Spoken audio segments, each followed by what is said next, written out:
This is a different individual. It was my big brother. He used to do things with me like play ball, and my mom really liked the idea of me having a big brother. But one day he took me in the garage and pulled the door down. He told me he was going to make me a man. That was it. I knew I couldn't tell my mom because she thought he was good for me. So this was interesting because this man talked about the relationship he had with his mother. The mother had a lot of guilt about her son not having a male role model, and so she went out and got him a big brother. He had guilt about what was happening to him, and he didn't want to hurt his mother, so he endured this abuse to protect his mom. This is a very interesting quote. I was 9 years old and I wanted it. And when one of my uncles started with me, I kept going back, and then I started with my other uncles. But I became smart and I made them give me things, like buy me ice cream or take me to the movies. Now when I think about it, I was blackmailing them. This participant framed it in a way that it was something that he was able to handle. He framed it as though he, as a 9-year-old, had the power, that he was in control of what was happening and he was getting something from his uncles. It was a very interesting dialogue because other men in the group challenged him on this. And no matter what the other men said, this participant has framed it in a way that that experience was acceptable or tolerable. So why is all of this study? Why is all of this important? Studies now support that among gay and bisexual samples, 38 to 59% self-define their early sexual experiences as CSA. But that is as an adult.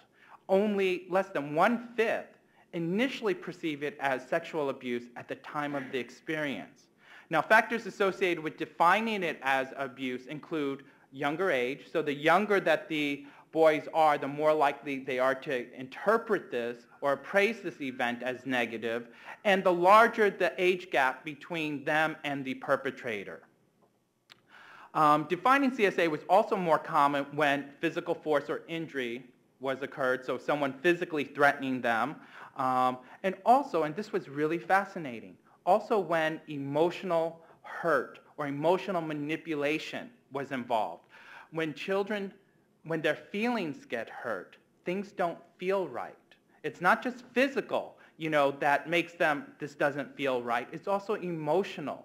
And while they're not able to always articulate it, they feel it and they know that this isn't right.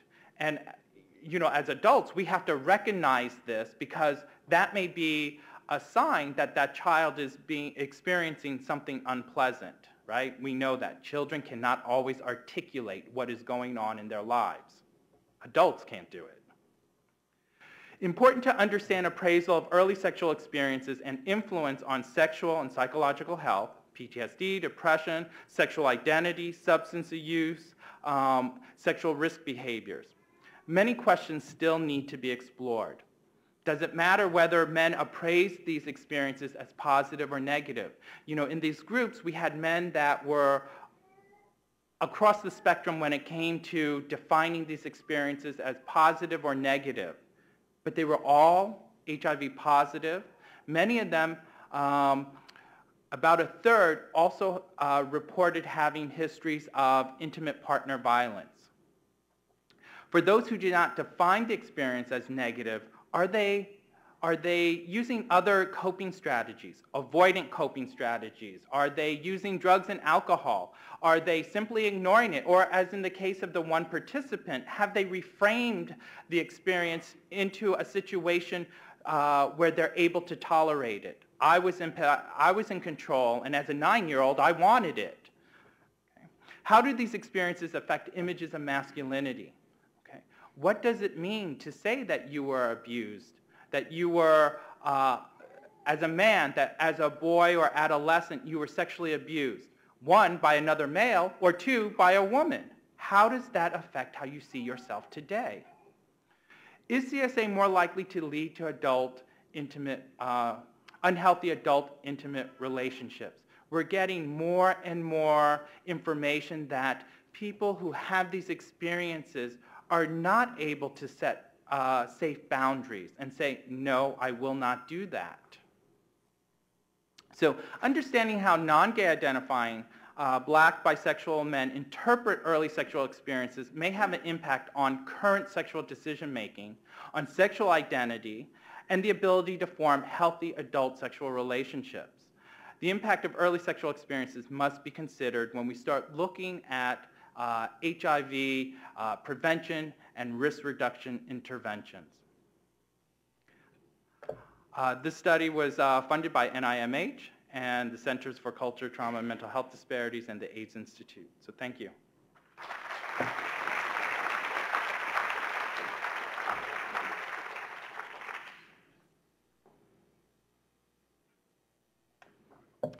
Any questions?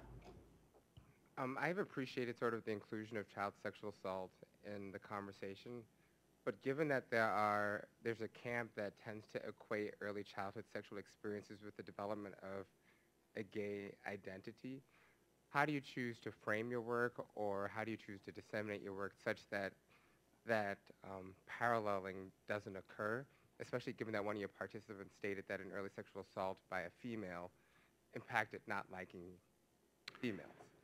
Yeah, so we have to be very careful because many times there have been studies that report men who have early sexual experiences are more likely to be gay.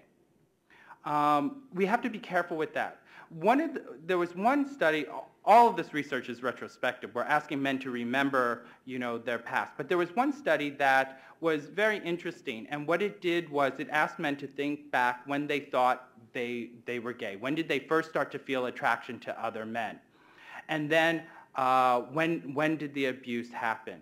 And the theory in this one article said that perpetrators see something in children, and they go after children that may have more sensitivity or may start to exhibit a questioning of themselves. And so, in fact, it's not the experience that makes these men gay, but it's actually these predators see something in these vulnerable children and go after them. That's one of the studies. I think it's actually a very good theory. The fact that it's not just in sexual abuse, but predators in general, predators with adults. Not we, but they recognize they recognize vulnerability. And it doesn't just have to be in child sexual abuse. We see it in adults who get re-victimized, intimate partner violence. I don't disagree. But I think there are challenges when you present research that... Thank you. I'd like to think I have a strong voice.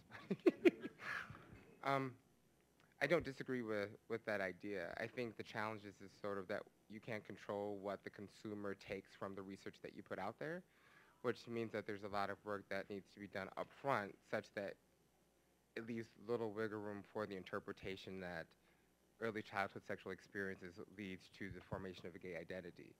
And so I'm asking, in terms of how you positioned or framed your work up front such that it led to little room for that interpretation to actually occur. I'm not sure I understand your question, because my research isn't looking so much at whether the experience has directly affected their sexual identity. It more looks at how this experience affects their current self. So part of that is their mental health status today. So do they have higher rates of depression? Do they have higher rates of PTSD? Do they have ambiguity around their sexuality? So there has been some studies that correlated children who have CSA as being more sexually ambiguous as adults. This intervention is looking at trying to help men problem solve and address some of the issues that create challenges for themselves. So for example, one of the things that we talk about is whether they call themselves gay, bisexual, heterosexual. What is it that, how do they identify themselves, and does it match their behaviors? It's not something that the curriculum puts on them, but it's a dialogue that occurs among the men. And what's really fascinating is the men start to, as they start to talk things out, they start to figure out, you know what, this doesn't really match what I thought, or this does. One of the things that I've done with some of the qualitative groups that I've conducted is do an interview at the beginning, and you have all these men that identify with all these other labels, not being gay. After two-hour discussions, so after 4 hours of being in a group with other men with similar behaviors and challenges, you give them that same survey, and now you get more men who identify as gay or bisexual. What happened?